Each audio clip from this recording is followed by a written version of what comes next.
नंगौ थारैनो जोबोद गोजोनथाव सनितपुर जिल्लानि सिङाव थानाय हग्राजुलि पास नयआव नैबे कनका रिजर्ट मोनसे गायसननाय जादों जोंहा प्रणबज्योति नाथ बिथांनि दैदेननायाव दिनै मोनसे बेंकुवेट हल होननाय मोनसे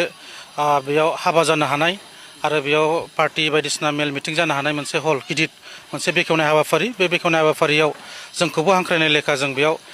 दान्दिसे सनितपुर जिल्ला एबसुनिफ्राय टीम मोनसे बाहागो लाफैदों आरो बेजों लोगोसे जों गोजोननाय बावदों जे जोंनि नैबे सनितपुर जिल्लानि नैबे खना पास नय ओनसोल बायदियाव बेबो मोनसे दावबायारिफोरनि थाखाय जे बेयाव मोनसे गोबां जोंनि सुबुंफोरा साख्रि बाख्रि मावो बा गोबां खामानि दामानि मावनानै बेस्थ' थायो बेस्थ'तानि गेजेरजों मालाबा समाव जोङो साख्रिनिफ्राय सुटि मोनोब्ला बा मालाबा जोङो खामानि दामानि गैसोयै समफ्राव जों मालाबा गोजान जायगायाव दावबायनो लुबैयो नाथाय जों बेबायदि थाखा फैसा रां रुफा गैया गोजान जायगा फरेनाव दावबायनायनि थाखाय नाथाय बेबायदि मोनसे सुबिदाया जोंनि नैबे हग्राजुलि पास नयआव नैबे कनका रिजर्टनि गेजेरजों जि फरेनाव जों दावबायनायनि गोजोनखौ मोनो आरो बे गोजोननायखौ जोंनि बे कनका रिजर्ट हग्राजुलियाव थानाय बेयाव फैनानैबो गोजोनखौ लानो हायो आरो बे जोंनि थाखाय एबा जोंनि सनितपुर जिल्लानि थाखाय मोनसे गोग्गाथाव नैबे जिथु